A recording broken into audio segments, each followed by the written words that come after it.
but I didn't see the seconds taken. I wanted a better experience. We are live.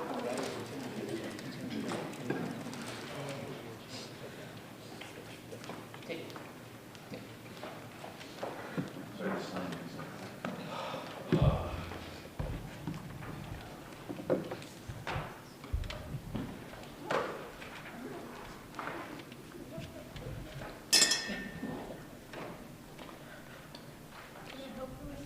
I just like to make sure I have the agenda out, otherwise I can't keep looking and reading simultaneously. Okay. Yes. I have to discuss this over.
Good evening. Welcome to the Hamden. I would like to call to order and welcome you to the Hamden-Wilbraham Regional School District School Committee meeting. It is 6:30 p.m. and I see that David Sanders from Wilbraham Public Access is recording this meeting. Is there anyone else here recording? Okay. We will do roll call in alphabetical order. Bill Bontempi? Here. Cheryl Caruana? Here. Sean Kennedy? Here. Lisa Rue? Here. Rich Rediker? Here. Mike Tirabassi? Here. Michelle Boudreau? Aye. Here. If you would please stand, Bill, will lead us in the Pledge of Allegiance. I pledge allegiance to the flag of the United States of America and to the republic for which it stands, one nation, under God, indivisible, with liberty and justice for all.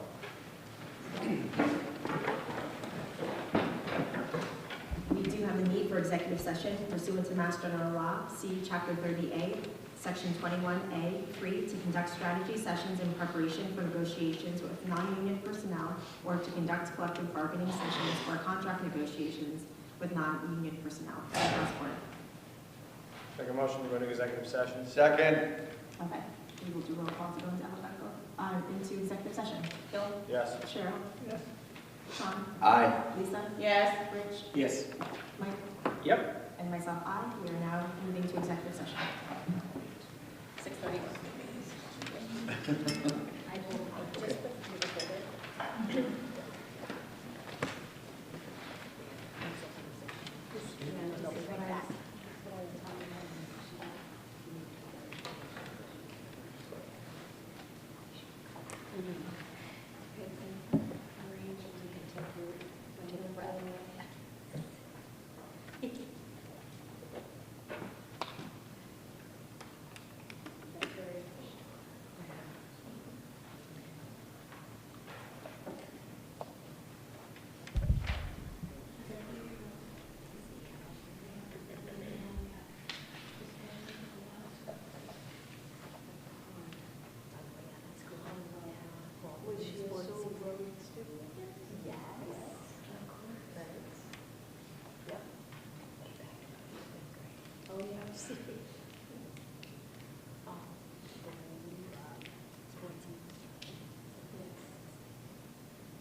Yeah, you don't want to say it all over there. Yeah, you can almost say.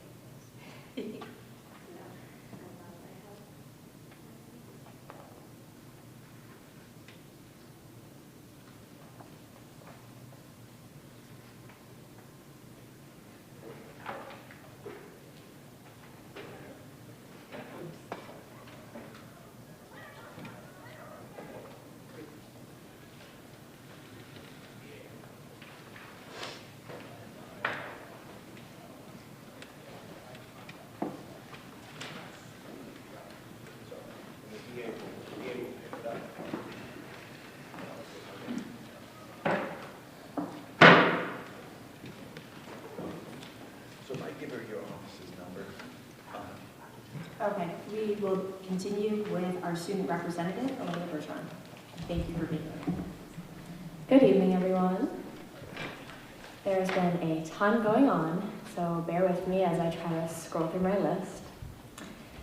A big news for the class of 2027. They hosted a annual cookie dough fundraiser and we raised a whopping $2,116.46. Congrats to the class of 2027.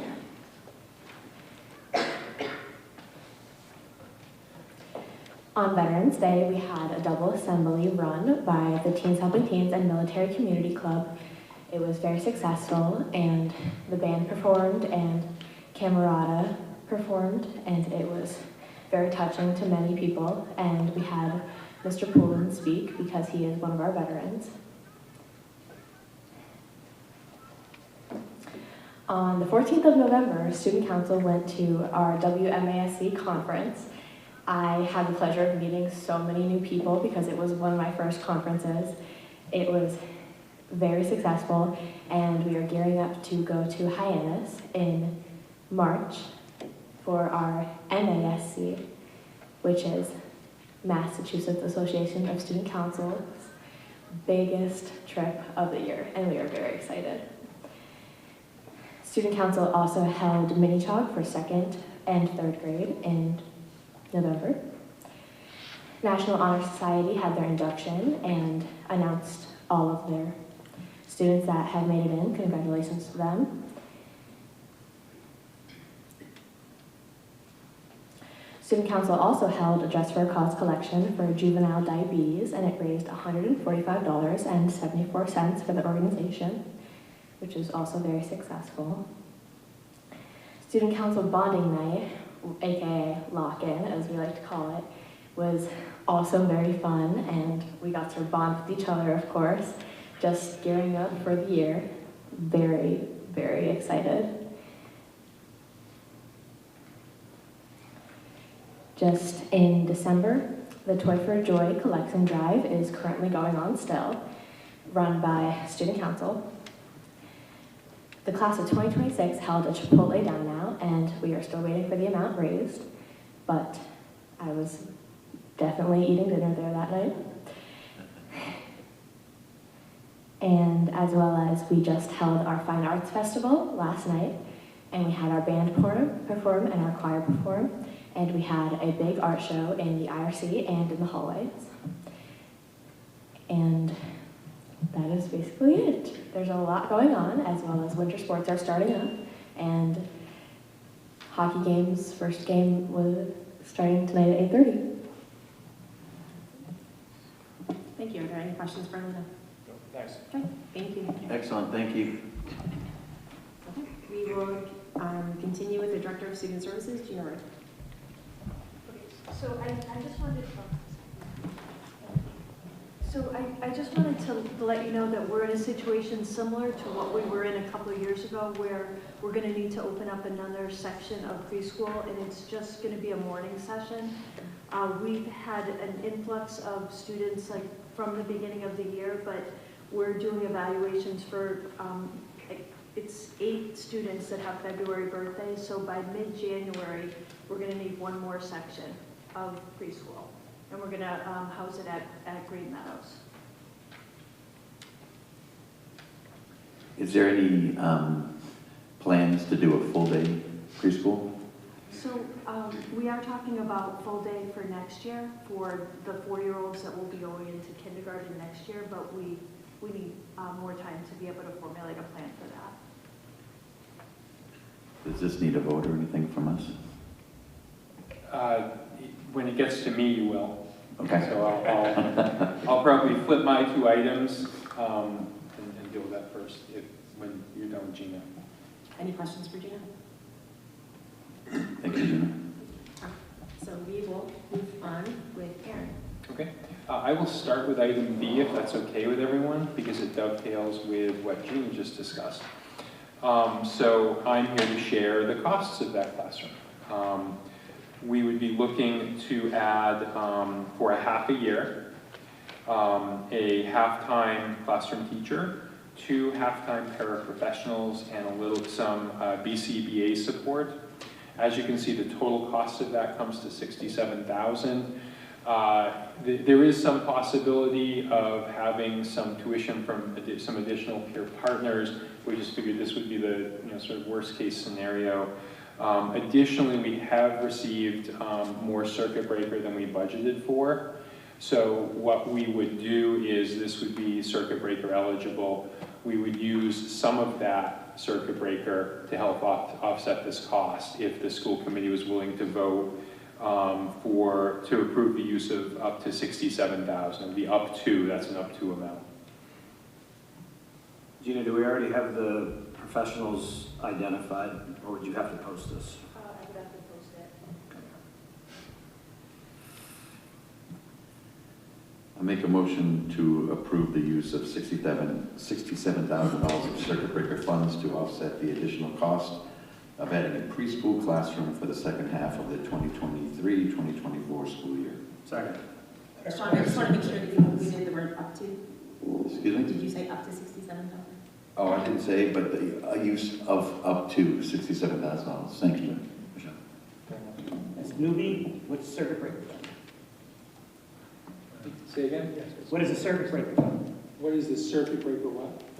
Fund. Okay, so we budgeted right around $1 million for circuit breaker. We should be getting a little under $1.3 million this year in circuit breaker. Circuit breaker is relief money. It's reimbursement relief money for some of our high-cost special education students from the state. It's state funding. Thank you. Yep.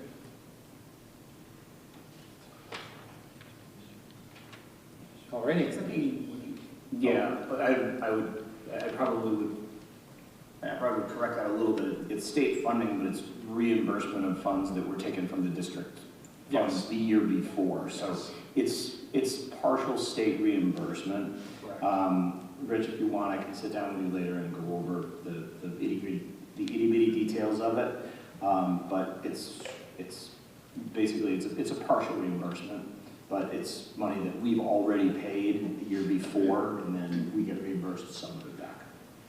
Bill, what's the number? It's like after 50,000 we get 48,000. 48,000, right? Yeah, What's the number? I always just round up to 50,000. So it's roughly 50,000. It's based on your foundation budget. So it's 3 times your foundation budget, which right now is around 50,000, so 48, 49,000. Then beyond that, we get a percentage of the cost beyond that. So right now it's at 75%. It's been as low as 60%, 75, so as high as I've seen it. So if you just do the math, so say a child costs us $100,000, they take off the first 50, and then of the 50 that's left, we would get 75% of that back the next year after we've already spent it. Okay, all in favor? Aye. Is anyone opposed? Okay, motion carries 7-0. Okay, so when we look at the budget report, quite a bit is same old, same old. It's trending as we've been sharing. Quite honestly, it is trending better than last year, which is good overall. 3 things I just wanted to touch on. I did have a question about there was a budget increase to the school committee line item this year, and I just wanted to address the 3 main drivers to that. The first item, which is the most significant, is there's a placeholder that was to offset initiatives related to the equity audit. So there will be a number of initiatives that we engage in during the course of the year that might be paid for out of other areas of the budget, but this was used as an offset as we went through that process. There's also Zoom licenses to support the school committee meetings. That's a conversation we can have about how much we still want to utilize those Zoom licenses. The district had a district-wide sort of big license for everything. Most of the district has gone to, so that was paid for by ESSER grants because it was used for educational purposes. Once the district moved to using Google Meet more, right, rather than Zoom, we already paid for Google, and Google Meet is included as part of that. We couldn't really put that under educational anymore because it's not being used for education purposes, so it just had to go under school committee. And then finally, we've talked in the past about the cost of minutes and things like that. So sort of the cost of the minute taker versus a prior stipend that was paid for that was way too low for the work that that person did, I think, when we deal with that.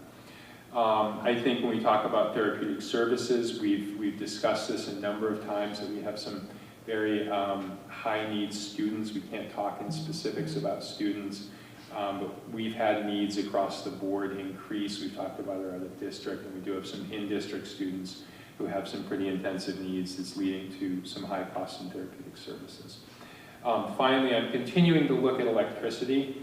I think sort of the overage we have in electricity right now is a combination of two things. Quite possibly the lighting issue in this building just didn't cost us as much as we thought it did. So when I kind of normalize things, the last year I had to budget based on was 2019. In 2020, we went right into COVID. We shut down for a quarter of the year. Then the lights went on permanently. So I did my very best to kind of come up with a number. I probably under budgeted a bit, realistically, I'll be honest about that. We also had, after we set the budget in electricity, there was a 16% increase to electrical costs due to inflation. Nothing we could do about that. We did, when I budgeted this after normalizing minute jog, I did increase the budget by 9%. So the intent was to try to realize that there was going to be some inflationary pressure, but we didn't quite get there probably. With that said, like I said, the overall budget is actually in a better place than it was last year. We do have a few things that went to the good this year. We received a little bit more money in our IDEA grant. We also received a little bit more money in our Title I grant this year. And you'll see that we have some, we're under budget in paraprofessionals. Paraprofessionals are something we fund on the IDEA grant. So some of that additional funds went to help offset those costs. And there are some interventionist salaries that will be paid for out of the Title I funds. So overall, I think we're trending okay. Electricity is just sort of the wild card hotspot at the moment, and I want you guys to know that I'm keeping my eye on it. The overall, as we start to take money down, is actually $30,000 less than we had anticipated last month. So each month we might be digging a little hole in that sort of shortfall. I'm predicting, if I look at the numbers now, I'm predicting we're probably going to end maybe 300,000, give or take, over budget, as opposed to more than 400,000, as you'll see on this. So I think we're trending somewhat positive on electricity relative to what's on there. Any other questions? Yeah, I was wondering how the new pre-K will affect our budget. Well, because we're using the circuit breaker money, it won't affect it. So the circuit breaker money will offset that. Okay. Yeah.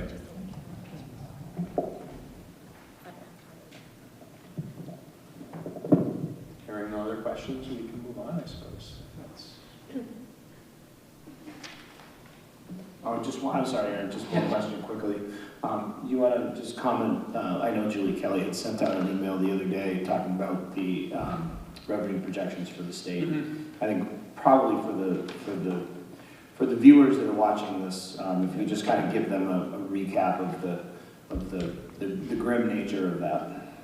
Yeah, I mean, I don't have all the details memorized at the moment. I think, you know, a lot of tax revenues are below what they anticipated. You know, they did push through the supplemental budget. So I will say the supplemental, on a good note, the supplemental budget is through. There is going to be a methodology for requesting extraordinary relief based on the 14% OSD increase.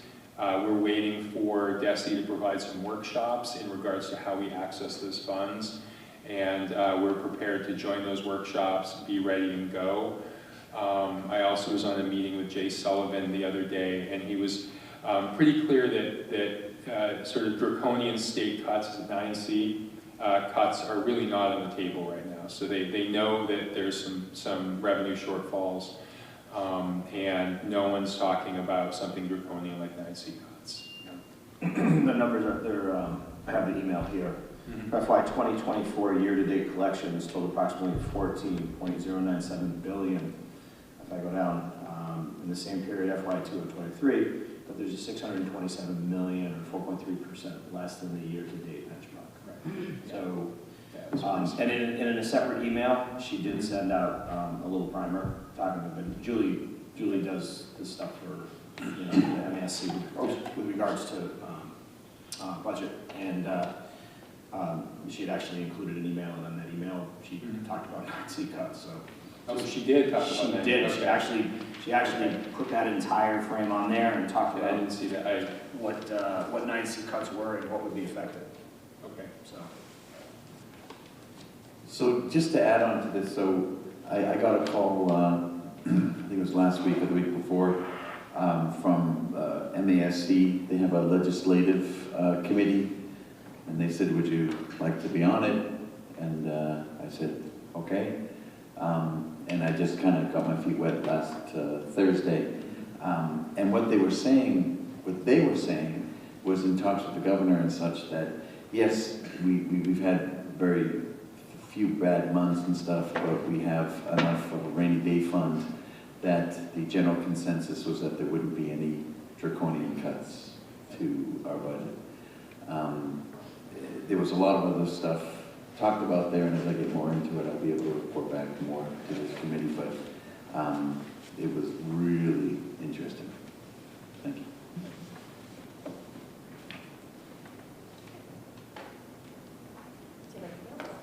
Alrighty. So next item is new business apparently. I wasn't sure if you had anything else to add. No, I'm good. Okay. I'm good with that, Okay. unless anybody has more. Any other questions? For Aaron? Okay, great, thank you very much. We move on to new business, the contract for the Assistant Superintendent for Finance, Operations, and Human Resources. Aaron Osborne, so this is something that would be required for both.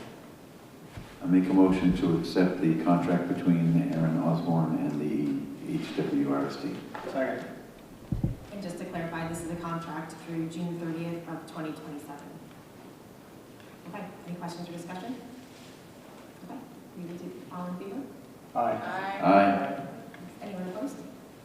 Okay, motion carries 7-0. Thank you very much. And then we will continue with old business. So this is, so Aaron, we're back to you. Back to me. So this is going to be maybe an interesting one.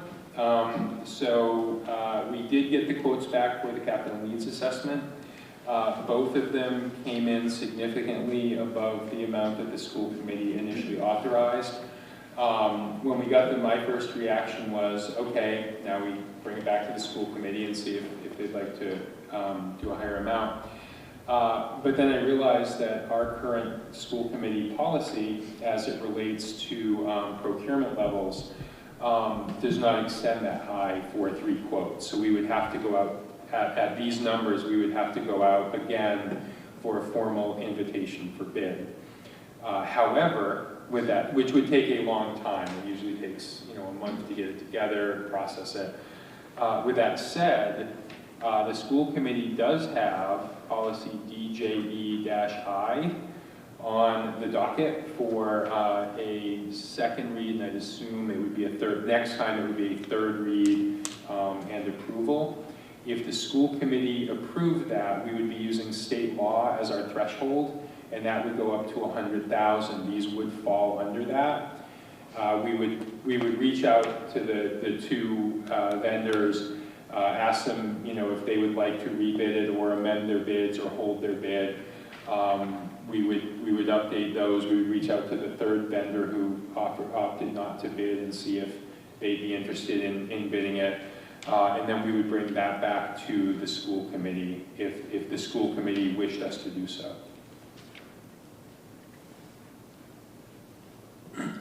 So, Aaron, I have a question. Are we certain that people who gave these bids are not going to be considering any of the IT infrastructure? No, it's specifically separate. So we are certain that it will Yes. not. It will not, yes.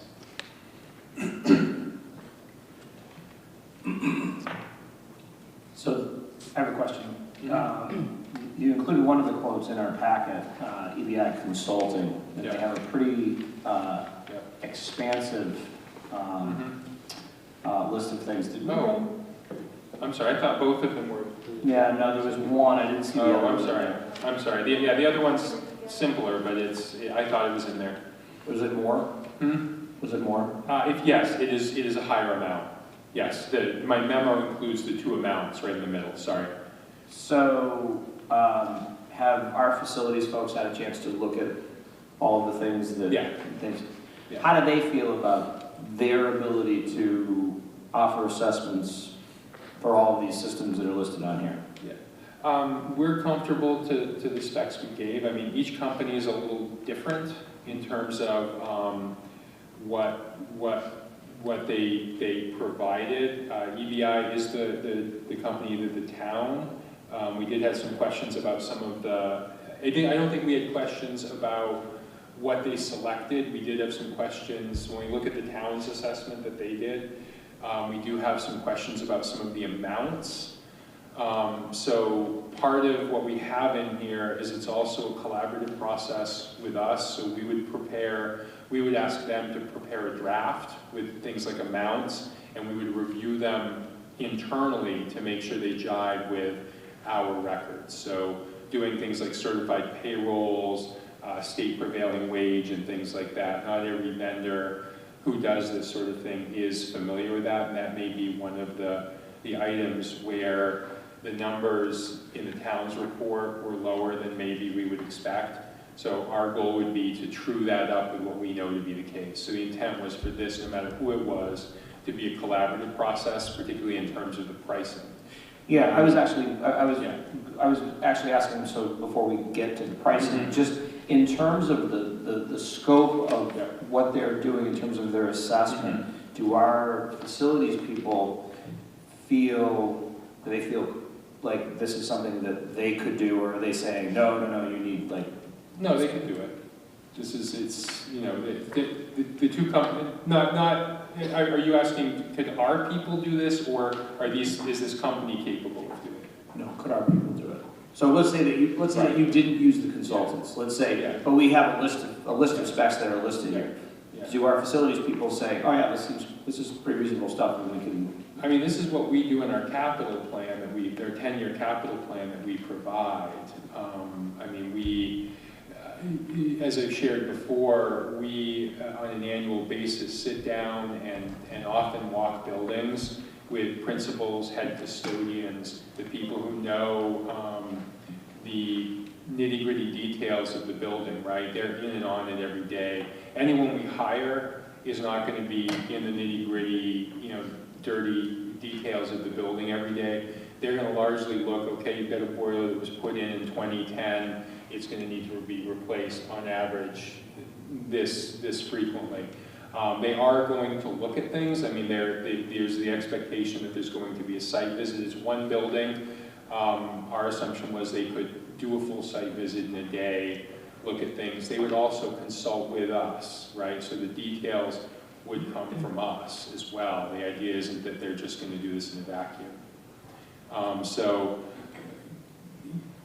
Do I believe that our 10-year capital plan is relatively accurate? I would agree. I would think so.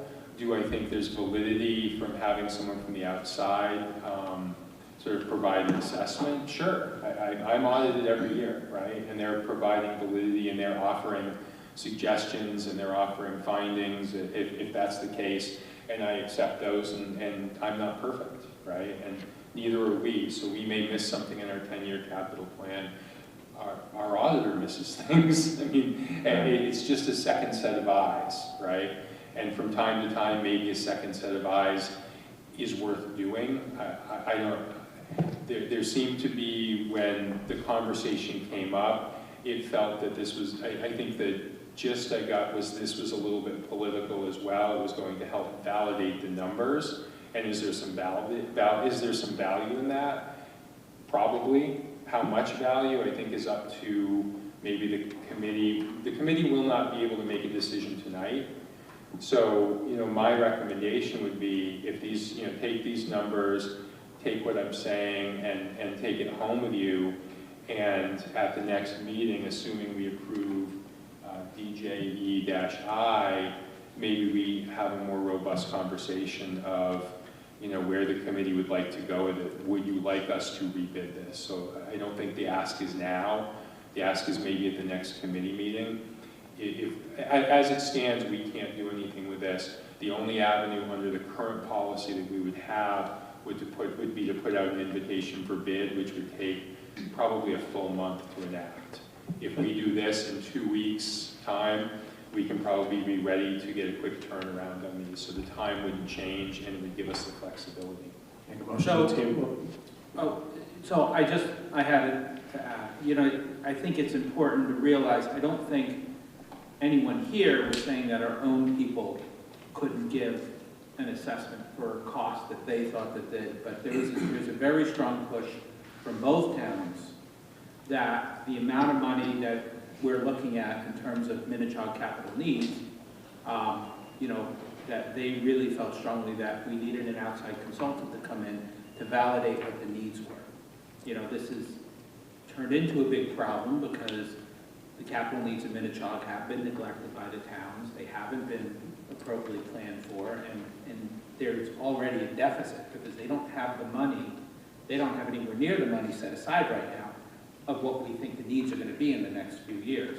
I think that delaying today will be of additional benefit because this is a higher number than I think the towns thought, and I think we'll have a finance subcommittee meeting between now and the next school committee meeting, and so we can bring this number back. This is what we're looking at for this, to see if the towns are still committed and really, because all the money we have is the town's money, and so we use it at their pleasure. So, to make sure that they're still serious and they really do want the outside consultants done looking at these costs, and then we can bring that money back, we can bring that information back for the discussion of the next school committee meeting where we then will decide if we're going to do it or not. Sean, good. Yeah, so just to build off of what was just said, so the school committee says, all right, we've done research, this is how much money we need, and we're going to go to the towns with that. And I think what the towns are just looking for is someone else to say, okay, these numbers are accurate. To give it more credence, and also for them to give a plan, as is written in here, of what is going to be needed when, so they can figure out how we can fund, a stabilization account potentially coming, that the towns would hold. And then we would come each year and say, okay, this is what we would like to take and use that fund for. One other quick thing before I turn it over to you, Bill. On here it says the number of buildings, 3. Yes, so it's this building, there's a maintenance shop, right, and there's actually a sort of storage shop behind the maintenance shop. So those are very small, but but the intent is for, those are going to have potential capital needs. They might need a roof replacement. I just wanted to things like that. make sure that that's what that was. Bathrooms by the football field also? We could have them look at that. I mean, I don't think that was considered a building, but we could have them look at the bathrooms if you want. Yeah, I don't think that would be significant. They'll probably be much more expensive to maintain than a storage shed. Possibly. I don't think we see those on our, I mean, when I talk to Mike and Dave and anyone else, those don't hit our radar screen as needing capital in the next 10 years, right? Replacing a urinal here and there, or a toilet, or some walls, bathroom walls. Those aren't capital items. Those are usually, you know, a couple thousand here and there. So I don't think we see that as being a big hitter. You know, there may be someday a roof on that, but again, I think roofs are still pretty far out there right now for any of these buildings. The other thing I wanted to have my memory refreshed on, because now these numbers, numbers coming back higher, wonder if the IT number is going to come back higher. How much money do we actually have left in Minichog Stabilization Fund after what we approved to spend on the railings? So we have about 450. You've proved, I don't remember the exact figure, but it was 160 something last time. So 450 less 160, you know, you're talking 290, say. Then you're talking, you know, you're looking at 50 here, so you're going to be down to 240. Then the IT assessment's going to be, you know, call it 25. It'll be at 215. Okay. So we still have enough money there.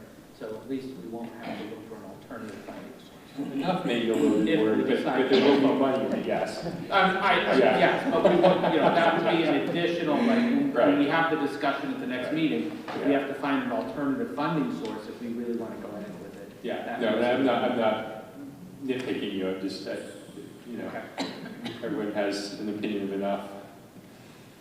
So just as a point of clarification, Mike, when you say that it's the town's money, it's not the town's money, it's the taxpayers' money, right? So the town just collected it. So, and we are the stewards to the taxpayer. And so when a number comes back 40% higher than what we had initially anticipated, and we can pretty much guarantee that the number on the IT assessment is going to come back higher than what we anticipate, I think it's a legitimate question to ask, where is that scale point? I mean, at what point do you say, we really don't need to spend this much money to find out that we need to spend money? And so, you know, that's our role as school committee members, is to keep in mind that we are responsible for the education of our students. Part of that is a responsible budgeting process. This number is really high, especially when you come back to me and you say you're going to do basically a one-day assessment. For $50,000, I'd want these guys here for 5 days crawling around in crawl spaces for that much money.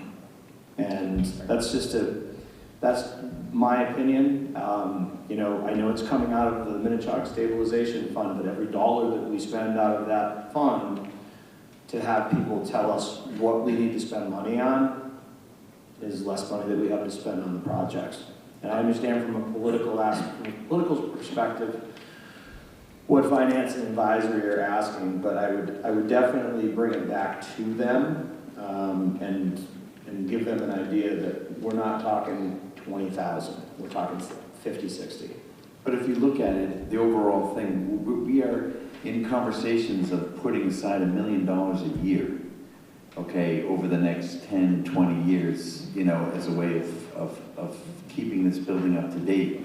So if you look at it as just $1 million a year, that money spent to make sure that everything that we have is accurate and in order and help with timelines and stuff like that.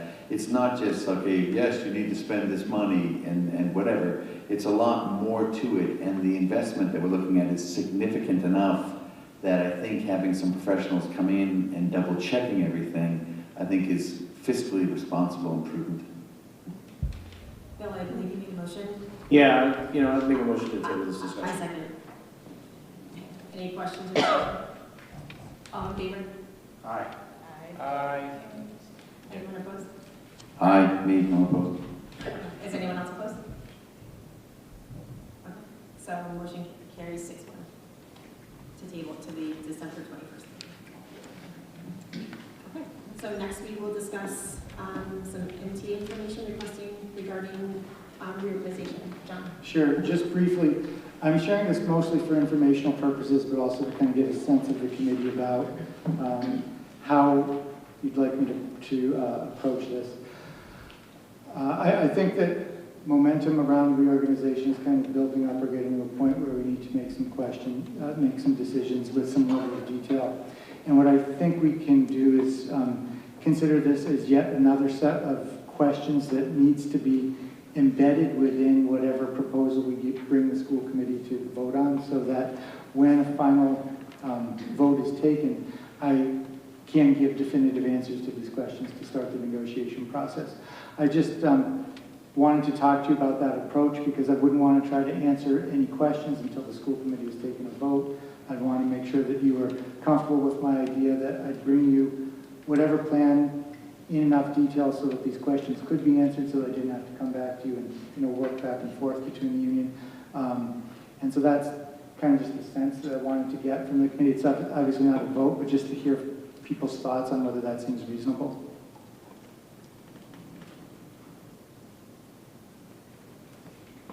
Well, insofar as the educational plan that we put forth as part of reorganization truly has education as the guiding principle for that strategic move for reorganization.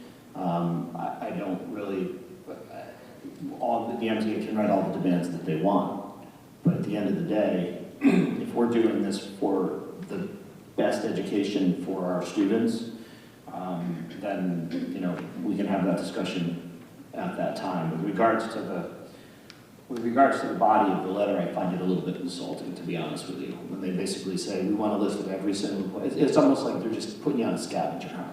And I think it's very insulting from the MTA to basically hand out a letter like that. And I didn't read anything more into it. I skimmed over it, but as soon as I got to their second request on the letter, I stopped really paying attention. We have been keeping at least I believe we have been, because they've sat around the table with us, the union and teachers informed about what decisions are coming down the wire. And we've listened to them and taken into consideration their thoughts and requests. I get it, Bill, but I mean, I wasn't insulted by this. It was just letting us know, like, hey, we really want to make sure that we're part of this process and that we're involved in everything, so that nothing is a surprise to the teachers and nothing is a surprise to families and community members. I think this is more of a request for us to be as transparent as that we're hoping we are being. I think that by meeting this, and such requests too from parents and people in the towns, that I think this will make it a lot smoother transition. Well, I guess that's where we differ. So your opinion is one, my opinion is another. I just don't think the MTA would necessarily, everything that is on this list is what any reasonable administration would do. I find it to be a little paternalistic on the part of the union to basically say, well, you need to do this, this, and this. I would hope that we would contact all of the teachers that are being impacted by the reorganization and let them know that they're moving, and that we would let them know if there was any programmatic changes. That's all. So regardless of the MTA, I'll just position myself between you two. I think I share John's sentiment that there's been a lot of talking, and I'm having the feeling like we're approaching a time coming when decisions are going to have to be made, some of them hard, not going to be universally popular. I would just like maybe if somebody on the planning committee can elaborate for us as to do we have a calendar or a timeline, okay, at this meeting we're going to be making and discussing this decision, and and maybe if it's a big one, then the night, like we heard at the MASC meeting, it can help to the night or two before hold a town hall where people can come in, like maybe we're in the auditorium, and let people voice their choices. At the meeting they talked about how that could help diffuse tension situations. So I'm just wondering how much of the plan is formalized for making the decisions happen, and when is it happening? Because I think those people that want to make sure their voices are heard have already had many opportunities to speak to the planning committee. And John, you went over and above this last summer with all over town meeting people. But as we make these decisions, we're going to probably want to be very public and very transparent and make sure everybody knows what's going down when, so that they can make sure they've given their 2 cents. I agree with that. I think teachers and staff get really nervous when they're not given information from both sides.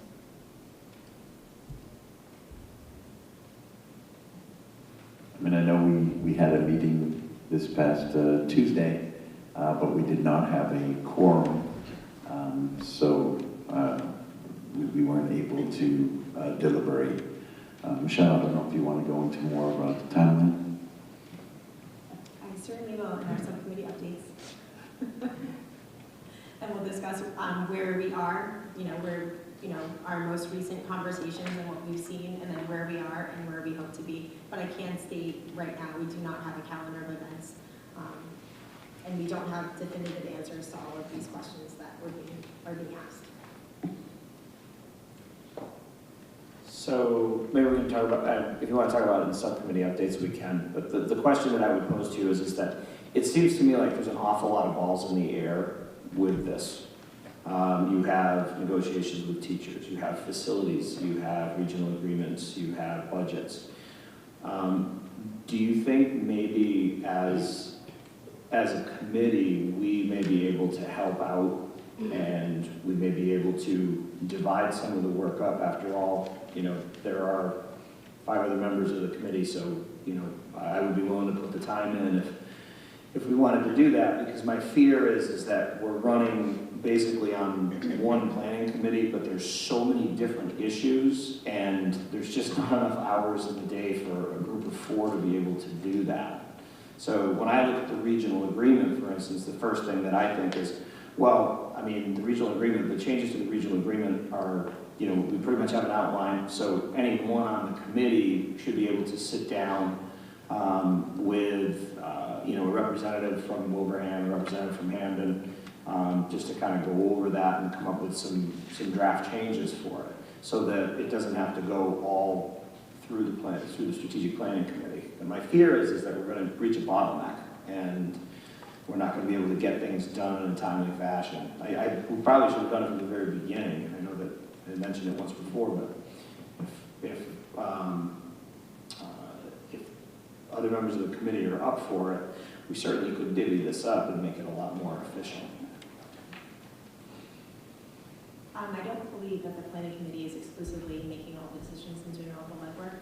As far as, actually, we discussed this in the planning subcommittee, because I think there's a lot of conversations that will be brought to the entire school committee that we're looking for discussion and for input as well.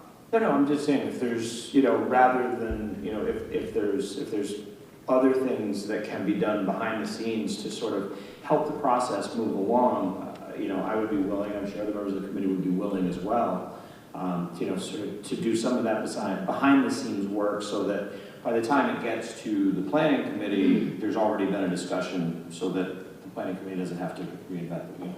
That's all I'm saying. Oh, absolutely. I guess one more comment I'll make, since it doesn't seem like there are dates or a timeline or a deadline, is that I think probably the first step is to set a deadline. To say, like, gee whiz, we're gonna pick from the 4 multiple choice questions. We're gonna pick one of those 4 by the second school committee meeting in January, or the first one in March, or not put it right next to a holiday. Because that's. It doesn't seem like anything can happen until we've gone from 4 proposals to 1.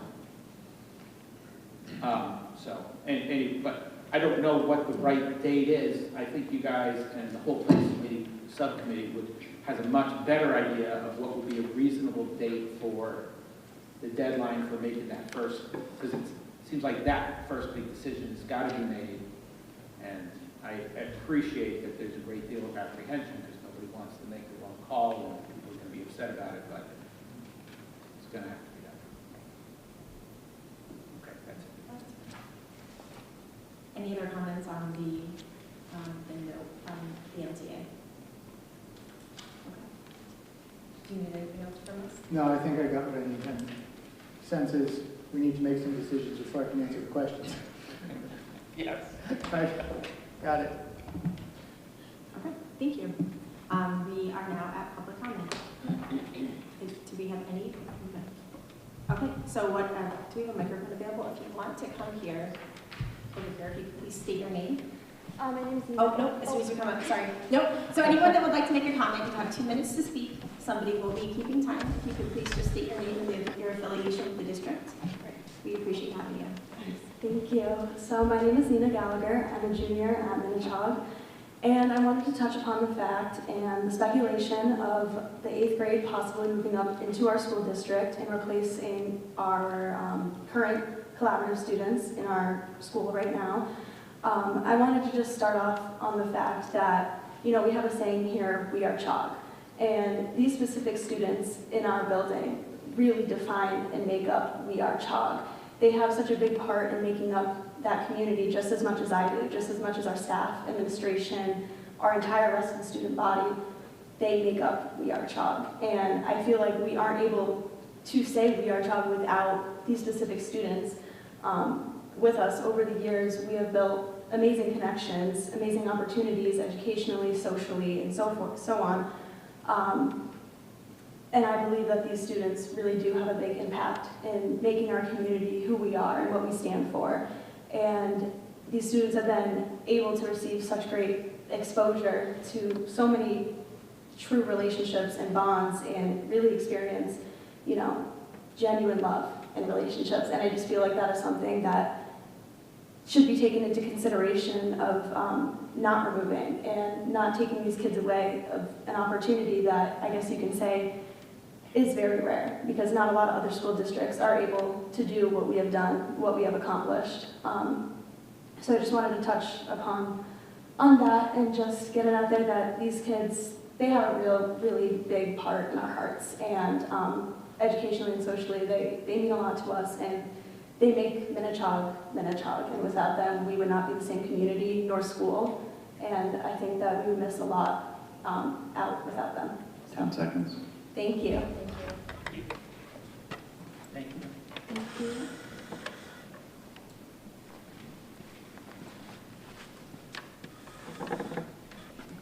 Just before you jump into it, so what I'll do is, I have a timer. I, of course, came right from work, so I didn't bring it today. So what I'll do is I'll hold my hand up for the 1 minute's left, and then when it's 10 seconds, I'll just jump in and say 10 seconds. Okay. All right. So going off what Nina said. If you could state your name and your affiliation Oh, with the district. Thank you. Sorry. Ian Bonson, and I'm a Minnechaug Regional High School student, 12th grade. And so I wanted to basically discuss our civics class and our project. I don't know if that was discussed in the past, but at first I believe we wanted the reconstruction plan of the 8th grade moving in to stop completely because we saw that as a problem for the collaborative. We do not want them to leave, and I believe that from this meeting, actually, that it's crucial to the education of other students that the 8th grade coming up will be beneficial, and I don't think we will be able to stop that entirely. So I believe we're moving more in the focus of keeping the collaborative here while also bringing up the 8th grade, and I believe we were thinking of either expanding or finding like more room in the building to expand, like the preschool over there that hasn't been used and occupied, or the courtyard where the playground is that is no longer occupied. There's space, and we want to maybe come up with a plan to expand the building to accommodate for the collaborative and the 8th grade at the same time. That's it. Thank you.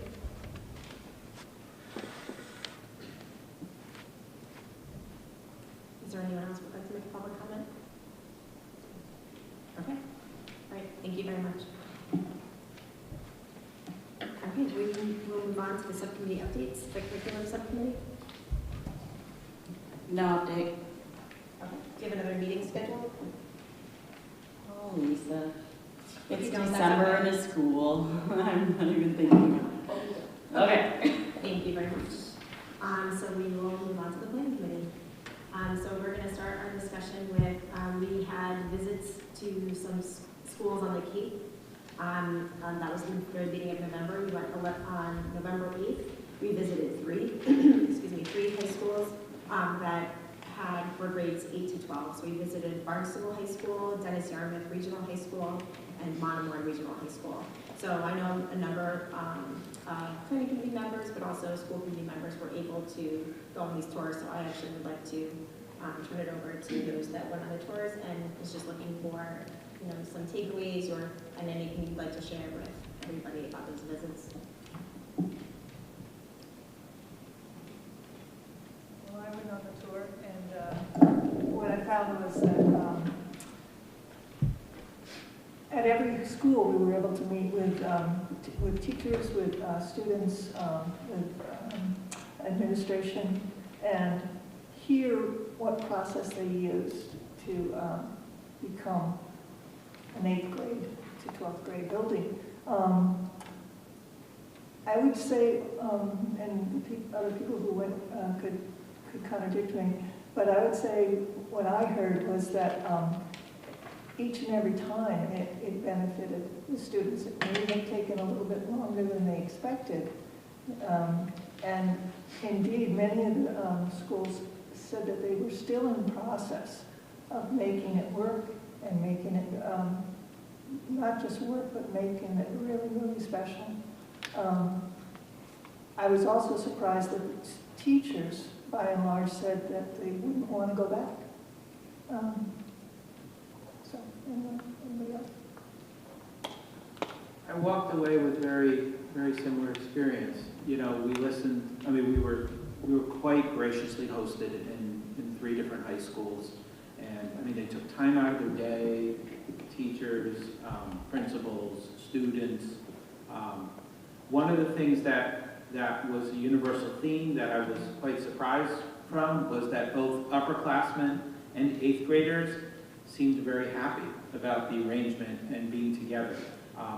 From the opportunities for mentorship, the potential for early growth for the 8th graders, and some, into different ways, taking care of additional experiences that the broader experience of the high school can offer to those students who are ready for that in the 8th graders. I would say across the 3 schools, I think we heard from really just one teacher who was like, no, I didn't think this was good, didn't think it was great. But universally, everybody was okay. The other thing I took away from it, from one of the school districts that kind of presses upon me the seriousness of the decision that we're making, is that, it doesn't seem like it will be in any way a temporary fix or a temporary decision. One of the school districts moved the 8th grade when they needed to, and then subsequently later, the time came when their middle school needed to be rebuilt. And they didn't even consider at that point building the middle school for the right size and having the 8th grade rejoin the 6th and 7th. When they built their new middle school, they called it an intermediate school, and they brought the 6th and 7th grade together with, I think, the 5th grade, and they might have gone all the way down to the 4th grade, right? So 4 grades in that new school building. So Wilbraham Middle School's in great shape now, but I also try to look to the future, and that kind of pressed upon me, like the seriousness of the decision when it's made. It may be quite long-term and permanent. Well, not that things can't be undone, but that wasn't a negative for me, but it was just kind of a little bit anxiety-provoking for me. But I was surprised, and going into the visits of the 3 schools, I'll admit, I had concerns about the plan to move the 8th grade up. Even though I've been in the middle school And I've seen the classrooms that are set up in storage closets and what are supposed to be personal offices, and, you know, the kids on top of each other. And the library that at some point when my older kids were in middle school was a library that is now not a library at all, just temporary walls. And you know, so the situation in the middle school is serious. And the student, something has to be done about it. But even still, I had a lot of anxiety about the plan, but after those 3 school visits, I have to say, I have a very positive outlook on the potential. Were the circumstances surrounding these 3 schools all the same? Okay, can we talk about that for a minute? Yes. Just, I'm interested to hear All 3 were. like how they got to the point where they decided to do an 8 through 12. No, they were not, I mean, not all the same. I think declining enrollment for some of the districts were similar. But just, I'll share one of the things that I was going to state.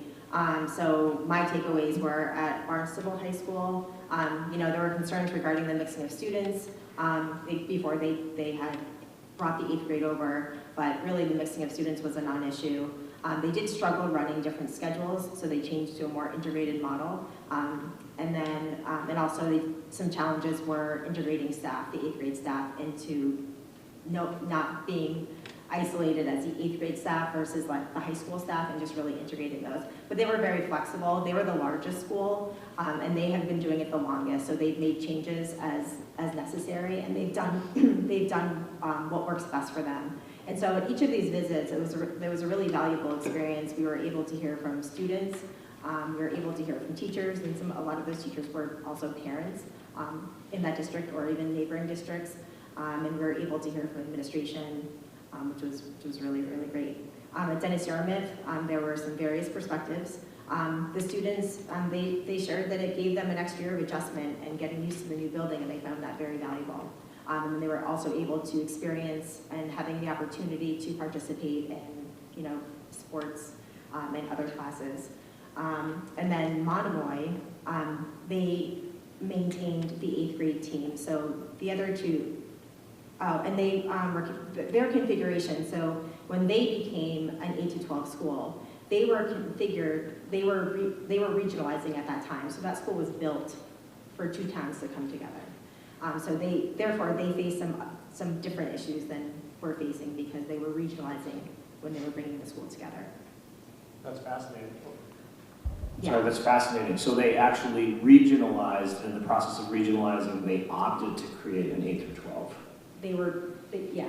How big is, It's actually this building, it's the same exact building. How many just a little bit students? smaller. Yeah, how many students? This building's what, 250,000 square feet, roughly? I think with the 8th grade, they're just under 1,000. Okay, So so it's a smaller they're, school. yeah. No, I okay. thought it was more like, wasn't it more like 500s? I thought they were significantly smaller than what we are. The number 712 is sitting in my mind from our visit. We can also look that up and get it out, but it is smaller. So But it was interesting because it was the same building design. Oh, So was it? like, Yeah. oh, we know where we're going. Yeah. Yeah, it was great. So the circumstances for each of them is different, but some of the takeaways were that, you know, we should be really thoughtful and intentional with our planning and really being willing to be flexible. But just as far as what we should be, some additional things that we should be thoughtful and intentional with our planning is scheduling and looking at whether we're doing the middle school model or maintaining that for the 8th graders if they were to come to the high school, or doing the block scheduling. And then also making sure that we're integrating teachers. And you know, because we're very concerned about making sure that that we want an adjustment, a solid adjustment for our students, but we have to make sure that we're doing the same for the teachers because it's a change and transition for them as well. And then it's also thinking about, do you want to keep the 8th grade in a separate wing or integrating them to the high school? And so when we were talking to the different buildings, they had done different things, whether it was like looking at what they did for lunchtime. Did they keep the 8th grade all together, or did they integrate them into their lunch blocks, or did they divide them a different way?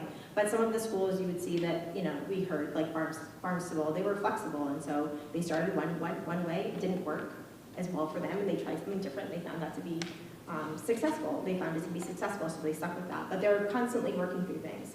And then sports did come up, but because it's the Cape, and just a little bit different, they did not see that sports affected their rec programs. Well, I'll add, they didn't affect their rec program because they didn't have enough students to make high school sports teams. So they needed 8th graders to make sports teams. Yeah, was that, I think that was because there was a very large co-op that was taking children from the high school, from the public high school, and putting them in the collaborative. Which is fine, but they Yeah, still needed fine, 8th yeah. graders to actually make the sports teams. Right. Otherwise, they wouldn't have sports teams. Yeah, they did mention that. The other thing I thought, from all the students that talked with us, they were all positive, and we asked about discipline and how the 8th graders would adapt to older students. They said there's no adapting for the older students, and they had no really interaction almost with the 8th grade. So people were scared that maybe there would be a lot of intermingling. There wasn't. The 8th graders, I think for all 3 schools, they were very careful to keep them kind of separate. Yeah, I'll jump in here. So I've had a lot of parents reach out to me, and there's no way I'm going to let my 8th grade daughter go to the high school with those 12th grade boys and that issue. I specifically brought it up at each of these meetings, and the general reaction was, ew, from the 12th graders, like, no, we're not going to date 8th graders. I mean, that's insane. And then we did dig into it, and the teachers are like, yeah, if we hear like anything that's happened, and it really hasn't happened, like that's not something. It was interesting. I was talking about this from that, concern of the parents, and they thought I was talking about bullying at first. They weren't even considering like dating or any of that other stuff. So I know that was a big concern of people, and we did bring that up at all 3. It's not a concern. The big concern, and from what I heard from all 3, the biggest issue, the biggest problem to make this happen and to make it run successful is parents that have issues that might not necessarily be reality, It's their concern or their fears. And they said, you've really got to put the attention on the parents. Every school that we said, within months, all the opposition disappeared when they saw how well it was working. The big question with all 3 districts was how to make 8th grade matter, okay? So if you bring 8th grade to the high school, how does it matter? They don't start using your transcript. If they go 9th, 10th, 11th, and 12th, that's if you're going on to higher education, that's what they're looking at. So they found the way to make 8th grade matter is that you could take some languages and I believe some math in 8th grade that would count towards your high school transcript. But also, and this was the big thing, when 9th graders come here, this is chalk, right? They walk in, and I think we have some students here. Do you remember when you first came in, right? You're, like, oh my gosh, look at this place. And you see all these, like, guys walking around with beards, and you're like, oh, I get facial hair, what the heck, right? So it's and then also you go into classes, and you're moving around the building, and it's a different level, and it's a different level of responsibility for your own education, as well as that transition to this building. And what they said was that they used the 8th grade for that transition, so that when you start your 9th grade, you're already integrated. You already know where everybody, you know where the cafeteria is, you know where the IRC is, you know the layout, you know a lot of the students, you know some of the upperclassmen, you know some of the teachers, so that when you come here, it's a lot more comfortable, and you get a head start, I would say. That transition, I don't know if, like I just said, everyone here, but everyone has had their own transition to high school, right? where you know, for the first few months, maybe you don't quite get it, oh, you don't understand how important homework is, or you don't understand, you know, certain things. And this gives you a jump on that transition. Plus, the ability to participate in clubs and sports. I know that's been mentioned already. The other thing I thought was interesting, and this was across the board, that a lot of the teachers from the middle school was saying, we came here, and the high school teachers were like, oh, you're middle school. You're a middle school teacher, you know, and there was that kind of divide, and that was something that we should, you know, pay attention to in integrating the middle school teachers into the high school. But the big overall thing was, and I'll give you an example, was already mentioned, is that the 8th graders were a problem when they had an 8th grade lunch, right? So it was like all hands on deck, because when you put a bunch of 8th graders together, they're acting like 8th graders. So they took those 8th graders and they spread them out over all lunches, and they were, you know, kind of managed by the upperclassmen. And right, held to a different standard, and things were better, right? But at another school, they had it that way, and they decided to put them all in one lunch group so they can better corral them, and so they can see each other, and they can all see each other and all be together. So what I guess I'm saying with this, and what we should focus on, is the pivot, you know? Whatever we try, if we feel that this is what's right for us, if it's not, we can always pivot, we can always change it. But what solution works for our students and our parents in this town might not be the same solution for another town. So we saw 3 towns really close together, and they were vastly different, you know, I mean, you know, not different, but also, I mean, it's just tweaks here and there to make it work for their community. Yeah, I guess that's all I wanted to say, but the big point was, no one wanted to go back. None of those schools said, we really think we should put the 8th graders back into a middle school. We should take them. They were all like, this is it, and we like this, and this is better for everyone.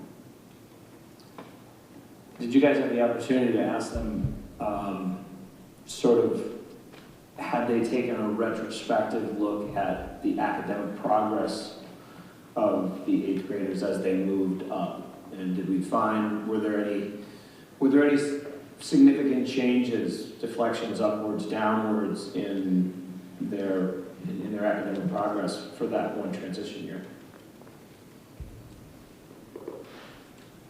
John, I see you. Yeah. John, I think the only thing I remember was they were talking about just that they could take classes that would count towards their future. It came up in a couple of ways. One was the issue that was brought up of students being able to have a practice year, if you will. I kind of was disappointed to hear that term, because I feel like I'm accountable for every year of learning kids have. But many of them said that, you know, being able to do the transition before they started building their GPA allowed them to have a stronger GPA, because they were already through the social parts of adjusting to the school. These were comments that you got from the students? Yes. Yeah. Students and teachers and admin. I do think that there was a sense that the curriculum in 8th grade was more rigorous because it was in the high school. This was actually one of the objections that one of the parents brought up that Dr. Terbasi was talking about, saying, you know, like, we're jamming so much stuff down, it's getting, you know, harder and harder, earlier and earlier. So I do think that the general comments were that the transition year made students better academically prepared for 9th through 12, and that maybe the 8th grade courses were a little bit more challenging, in part because kids did have the opportunity to take some 9th grade courses that they normally wouldn't be able to. And I think for the most part people thought that was a good thing, although there was kind of that minority opinion about, like, is it too much too soon for kids? Thanks. Can you refresh my memory what those 9th grade courses were that they said they could take? Yep. And this is interesting because, as Member Kennedy said, there were different solutions in all 3 schools, but one thing that unified them was they found the 2 places that you could it made sense for 8th graders to be able to take credit-bearing courses were world language and mathematics.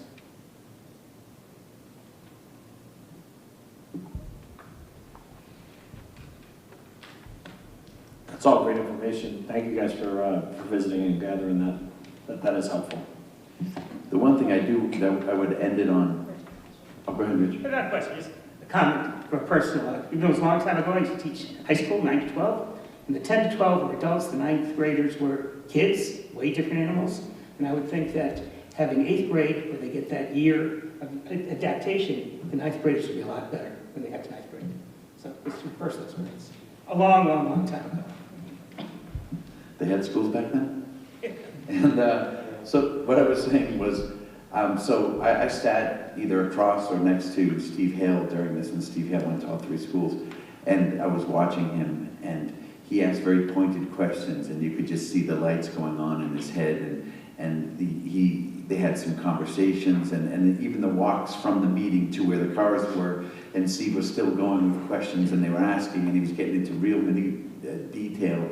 I think Steve kind of understood that, and I mean, I'm not speaking for him, I'm just saying from what I saw, is that I think he has a really good idea of what he wants to do, and that would be kind of really interesting to see what his particular feedback was from that.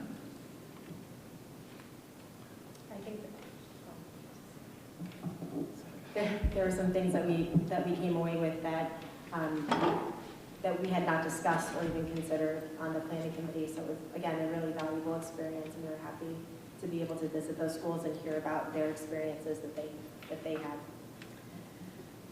We were not able to meet. We did have a meeting, and I think we were going to discuss in more detail the timeline. But Mike, back to your question, I mean, our goal is to have something to bring to town meeting and vote on in the spring. So we do have a lot of work to do before that, because we do have, thank you very much. We do have a number of options. We do have a number of options on the table. I don't know why I did that.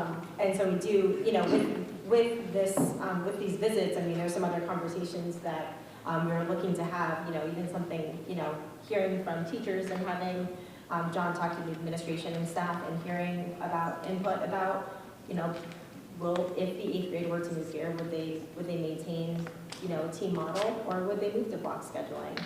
Things like that, and making sure that you're able to integrate the staff as well as you're able to integrate the students as they make the transition.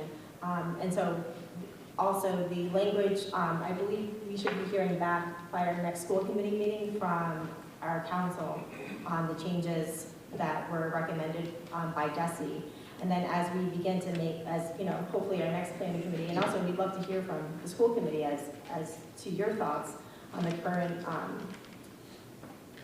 options that have been made available. But then once we I guess narrow down our options, then that's when we can move forward on kind of phase 2 of the changes to the regional agreement.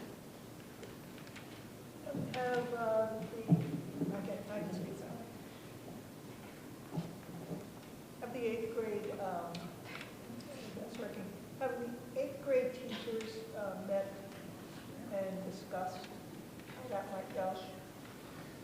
So this was something that I wanted to bring up at the planning committee that we didn't have an opportunity to hold the other night due to lack of quorum.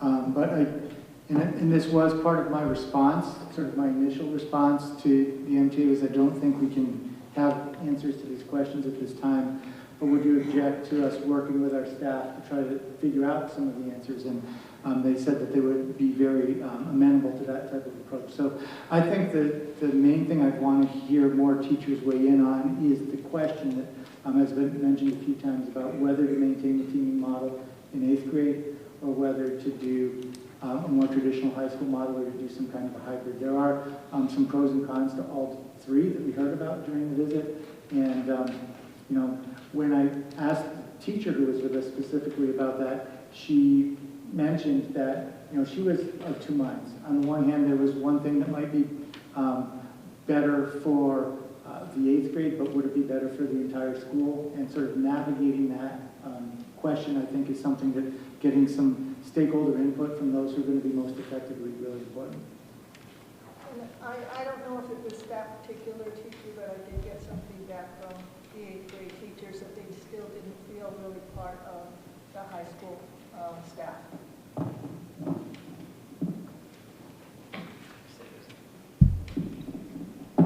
As somebody who has worked with scheduling and schedule building for decades, whenever I see schools with 2 different bell schedules, it leads to big problems. Because just transitioning, whether you're going to share teachers, kids are going to take this class that starts at a different time, lunches, everything. So, from experience. Barnstable, they had 3 to begin when they first started, and I think they're down to 1. Yes. Does anyone have anything to share, any thoughts? But we were hoping to have that discussion about, kind of narrowing down and also coming up with a timeline, because, we do hope to go to town meeting with something, but, we have a lot of work to do, and we do hope to hear from the community. We want to make sure that we're hearing, and getting input from all of the stakeholders. Yeah, we would definitely come back to the school committee and present what we have and talk about it and get it voted on before we go to the town. Absolutely, because we're gathering the information, but as a school committee, is one of the parties that has to make the decision. So as we move closer, we can look at, the work that needs to be done and, divide it as needed. Any other questions? Okay, we do not have a meeting scheduled yet, so we will report that at the next school committee meeting. So we will move on to finance and operations. Sean? Yeah, we had a good meeting. We have still been talking about the same things. We've been talking about the Minichog Stabilization Fund and how that would support, would work and where we would need to get there. We have some new members that came onto the committee. So it's, conversations have been had. We are building relationships. As well as just getting ready for when we actually have numbers in the budget to review. Aaron, I don't know, Aaron, John, Bill, Michelle, if you guys want to add anything? I don't think so. I mean, I think that covers it. There is one thing I would add, which is at the meeting, we learned that there is a process that Wilbraham is going through to try to develop sort of a framework for the capital costs of Minichog. At that meeting, I suggested that it would be helpful to have some representation in some way from the school department as part of those discussions, at least to give informational responses about the scope of the needs. And it was suggested at that meeting that I follow up with Nick to learn more about it, so I did. I learned that they will meet next on December 14th. So if it's the desire of the committee or any individual member to participate in that meeting, it is an open meeting. It's open to the public. I tried to get some information about how interactive that might be, and I don't know. I think the answer that I got from Nick. So I think it'd be important to at least monitor that, and if possible, become part of that conversation. Yeah, I keep bringing up that I think it's important that we have someone from the school committee or the administration sitting at the table. I don't know, Michelle, have you heard anything about having us actually there at the table rather than there listening? Not yet. So maybe when you're on the 14th. Maybe there'll be a more robust discussion on the 14th as to how we would be able to participate on that subcommittee. Excellent. Bill, did you have anything to add? Nope. Awesome. All right, that's all I have to report, thank you. Oh, and our next meeting is the 18th. 5 o'clock. Yep, 5 o'clock. Thank you. Okay, thank you. So we will move on to the LPVEC collaborative representative, Lisa. Nothing to report. Okay. Negotiations, nothing to report. Policy subcommittee met. Yes, the policy subcommittee has not met since the last school committee meeting. But what we do have on for tonight is the second reading of 5 policies. AA-I, Regional School District, legal status. AB, the people and their school district. AD, mission statement. ADC, tobacco-free policy. DJE-I, regional school district procurement requirements. Also important to note, the date for the next policy subcommittee meeting did get changed, and it's going to be on December 18th at 6 p.m. following the Finance and Operations Subcommittee meeting in the district office.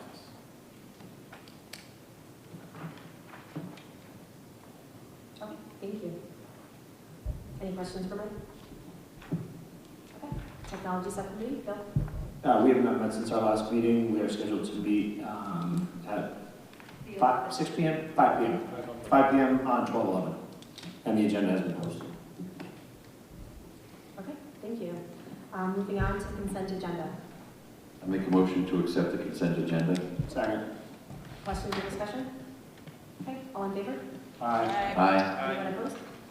Excellent. Okay, moving on to the superintendent's update. Thank you. Let me begin with the enrollment report. Once again, the person who does the enrollment was out this week, so I have the enrollment in its sort of alternate format, and we'll get you a copy of the enrollment in the format that you're used to seeing it for the next meeting. I do want to bring up an error that I discovered in the enrollment report, which has been a long-standing error, and I think a quite significant error, given some of the comments that were made in public comment tonight. As I'll be saying shortly, I did give a talk on the reorganization to the Rotary Club last week. And in preparation for that, I just wanted to take a look at the enrollment so I could get some accurate numbers on what our current enrollment in each of the buildings were. In so doing, I realized that we have not been reporting the student count at TWB month after month. And that's significant because one of the things that has come up in our planning committee meetings and has come up in other venues is how invisibilized families and students who work and learn in that building can be, because they're always left out of announcements, left out of our half-day schedule. And I've been leaving them out every month since I've been your superintendent in the attendance report. So you see that there are 13 here. I think that it's important that we begin counting those students. So that is an aberration in our attendance report that you'll see for this month and moving forward. I wanted to point that out. So we're at 2,857, and that includes the addition of what really should have always been counted as the 13 students at TWB. Next, moving on to timelines, since that was in the discussion tonight. I did share with you the district reconfiguration activities timeline that I used to support my talk to the Rotary Club. So you can see basically what has happened since the end of September when the new strategic plan was approved on the first part of the timeline. The next side of this is sort of the future looking. It's a little bit more speculative, but as was said earlier tonight, the goal that we're sort of laboring under is the idea of getting a vote on the town meetings in the spring for regional committee. So you see some potential future activities that will have to happen in order for us to get to that point. And also, if we have success there, what we would do over the course of next year, which would really be sort of the beginning of the move and then full implementation in fall 2025. That's all I want to say from my part of the report tonight. I'm going to ask Lisa to help me because one of the strategic plan initiatives that we've been following for this year is to assess our current assessments, evaluate our current assessments, is probably a better way of saying it, and decide what we like, what we don't like, and make changes as necessary. So with that, I'll turn it over to Lisa. Thank you. Good evening. As Dr. Provost said, he asked me to give an update on this item from the strategic plan, what we are doing to evaluate current assessments and explore new assessment options. So I do have some slides that Erin will turn for us. So I thought I would begin with this infamous triangle. Those of you who have been with the school committee for a while will be familiar with it as a graphic describing the basics of MTSS. Back in 2013, with the guidance and support of Gina Khan, HWRSD started to work on MTSS at the elementary school level. In order to provide multi-tiered systems of support, we needed to begin by collecting information regarding students' current levels of performance. Then, through a process of data analysis and perhaps further diagnostic tests, we would determine additional instruction and supports that were needed.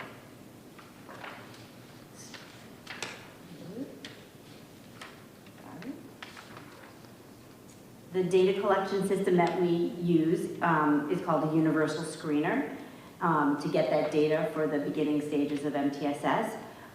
What is a universal screener? The universal screening is a brief assessment administered to all students 3 times a year to identify those who may experience lower than expected outcomes.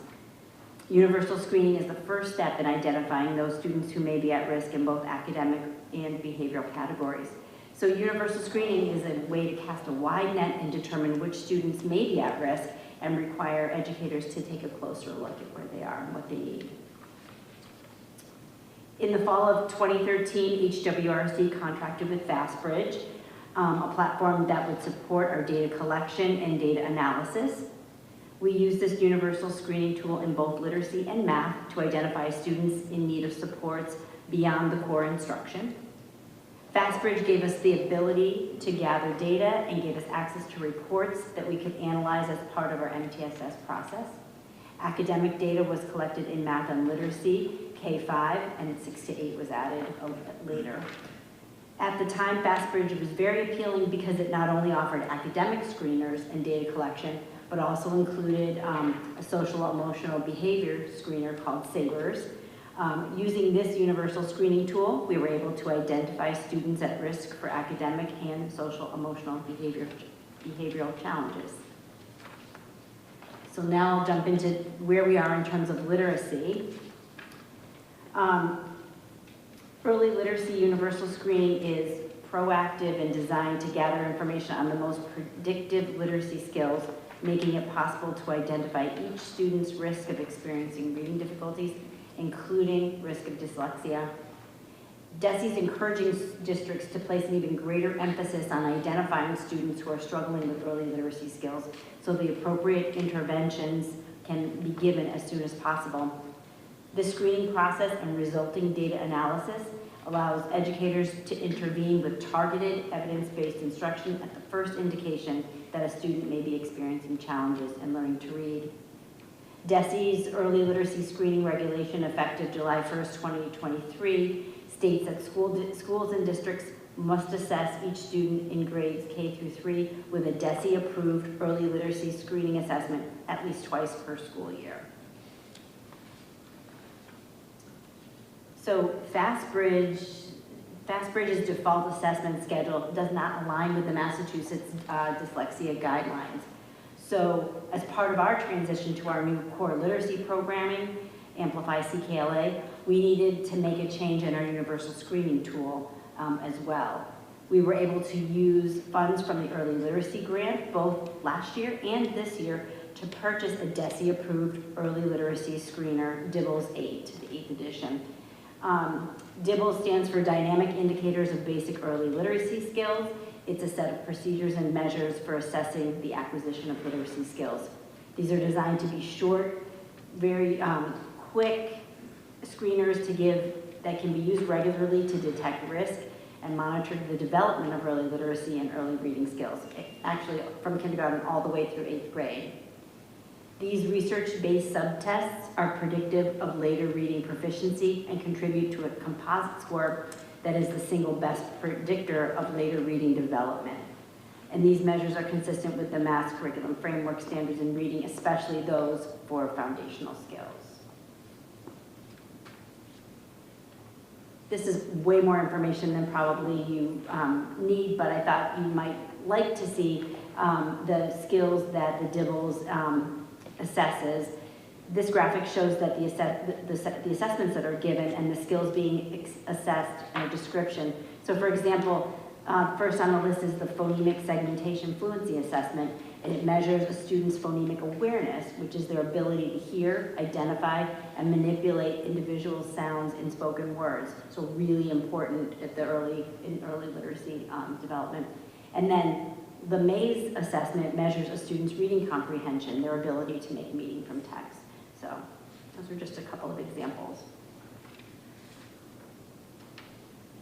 This is what the testing looks like at each grade level. This table shows the assessments that are administered. DIBELS 8 provides the same measures across all 3 benchmark periods for each grade level, which is really important to be able to identify the progress a student is making.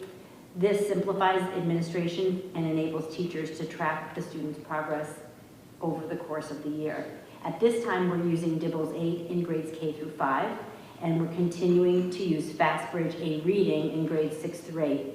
As we look forward to next year, the district and school-based teams will need to discuss the benefits and challenges of moving to DIBELS 8 at the middle school level and see where what decision we'll make there.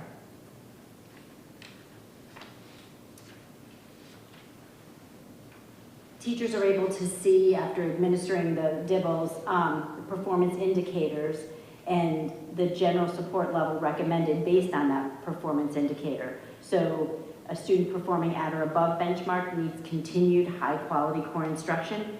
Students performing below benchmark would need more strategic or intensive supports. This is a sample of a report teachers can access for information regarding student performance. The composite score is the best overall estimate of a student's reading proficiency. It's the performance on each of the measures rolled up into one score. We also have the scores for the additional tests to provide teachers with more information regarding areas of strength or weakness. So it might help point teachers in a direction of a place that they can look for where there might be additional instruction needed. This information is a springboard to further more diagnostic assessments to determine specific areas of need and a starting point for targeted intervention. It's also just fictitious data. Yep, it's just a demo, not real students. No students were harmed in the making of this presentation. With our early literacy grant funding, we were able to purchase the DIBELS 8 along with the M-Class digital platform, which is the only licensed digital provider of DIBELS 8. What M-Class provides for us is test administration support, so the tests are administered, the data goes right into the platform, access to student and class level reports, and progress monitoring capabilities. So it's really making the process for teachers to get the data and use it much smoother. Another benefit of the DIBELS M-Class package is that M-Class connects with Boost Reading to provide personalized reading instruction practice. So all students K to 5 have access to the Boost Reading digital platform, where students are given targeted learning and practice based on their assessments and their ongoing performance. And Boost Reading is used in addition to teacher-led small group instruction. So our math journey is a little bit different. Right now, HWRSD is currently using the FastBridge Universal Screening Tools for Math K-8. In grades K and 1, early math performance is an indicator or a thermometer of students' math development. It's designed to assess initial math skills and predict later mathematical performance. Here, a composite score combined from multiple subtests is the best estimate of a student's early math skills. For each screening period, there are 3 subtests included in the composite. And again, most of the tests are administered fall, winter, and spring, except for the very first in K. For grades 2 through 8, the math composite consists of A Math and a CBM Math Automaticity. And the A Math is simple and efficient procedure for screening students' broad math abilities. It's a computer adaptive test, and most students respond to 30 questions on each testing occasion. Some students may receive up to 60 questions in order to accurately pinpoint their present level of performance. The CBM Math Automaticity is a timed computer-based assessment of math fact mastery. It measures a student's automaticity with basic math facts, with both single skills and mixed skills matched to the math skills typically taught. And this slide shows you a sample of a FastBridge math composite report. A teacher is able to see students who are at or above benchmark, those with no icon next to their score or labeled with a star, and those who are below or well below, labeled with an exclamation point or 2 exclamation points. This report is a starting point for teachers, and they would use other diagnostic assessments to determine the targeted instruction necessary. Currently, we're searching for an alternative to FastBridge Math. For a few years, teachers have been looking for an alternative. They want a universal screener that provides better information for classroom use. And frankly, we're seeing Dibbles and giving us lots of great information, seamlessly integrating it into small group instruction, to the digital platform. So teachers are looking for something more, something that reflects the math that's most important to learn and the processes that are required for doing math, that's easy to understand, and actionable data that informs differentiated instruction, and that's efficient and effective. So HWRSD K-5 has been invited to participate in a field study run by Amplify for next year. We know the benefits of the M-Class platform, and we like the ease of use and the high quality information we could get. We're very interested in learning what that could look like for a math universal screener with M-Class. There will be no cost for the district for participating, and we'll have access to the M-Class Math digital platform, including reports and supporting resources. So we're excited about working with the developers of the screening tool and providing input. So stay tuned for more information about the field study for next year. Any questions? I have one question. Sure. Have you, I hear from parents, when I was a principal and still now, about their frustration with the screening for fluency, especially for children that are in first, second, third grade. Parents that have talked to me in the past and currently say that their children can read and they love reading, but they hate for 1 minute feeling pressured to get that score. And without that score, they're never going to be seen as a fluent reader. It's one part of the screening, and that's what's great about the composite, is you're able to look at it and say, like, well, the fluency, perhaps because they get nervous and they don't like to be timed and it feels so much pressure and they make extra mistakes because of that, but it won't necessarily pull down their composite score to make them, appear to be like a non-reader or have more concern about them. But something that teachers can do for students that feel that extra pressure is to just not make the timer ding at 1 minute, or not even put the pressure on for 1 minute, but just say, I'm going to mark it where they read for 1 minute, but I'm going to let them finish the passage. Lots of teachers use that strategy, so to kind of take the pressure off that 1 minute. And again, it's one measure. It's an important measure, but it's not the only measure. We want to make sure that students are able to identify the sounds and words and segment and blend and all that too. So, yes. Just a couple questions. Number one is the Dibbles screening assessment tool. That's one of a couple that are by DESI. Correct. How much was that? Do you have any idea? I do. I'm going to say for K3 with the M class, it was about $11,000. Okay. And what's the annual charge on that? Is there? Did we buy it? Do we own it? That's it. We don't have any. It's a subscription, so it's every year. $11,000 a year. Yep. Right now, and that's just for K3. So I think it was about 6,000 for 4th and 5th grade when we added that. K-3 was covered under our early literacy grant for the past 2 years, but 4 and 5 was paid out of the general budget. What happens to that early literacy grant? Is that ongoing? Or does that shrivel up and die at some point? I'm sure it's going to shrivel up and die. Maybe something else will come and replace it. It was intended to be a 3-year grant, so we're hoping we get 1 more year out of it. How much was Fastbridge? Fastbridge, the academics screener is about $10,000 for K-8, and the then about $5,000 for the social emotional behavioral piece. Okay. The other question I had was just with the M-Class integration with Boost Reading, the Boost Reading series. Are we using that in the classroom as well as at home? How's that? I guess, because I've had a couple of parents that, with some of the math stuff that the kids are coming home with, they actually like the programs that the kids are working on, but they feel like they need a little bit more of a primer to be able to understand exactly how that program works. So the Boost is just for reading, and at the K-5 level, some grade levels may be assigning some for homework, but mostly it's one of the options that they use during their intervention block or the WIN block. So it's during the school day, but it's not for long extended periods of time. They have a set amount of time that they work on it.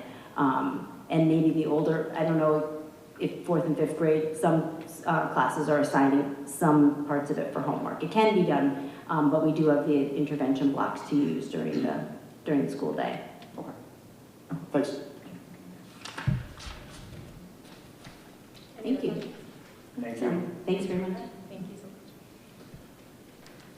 much. Okay.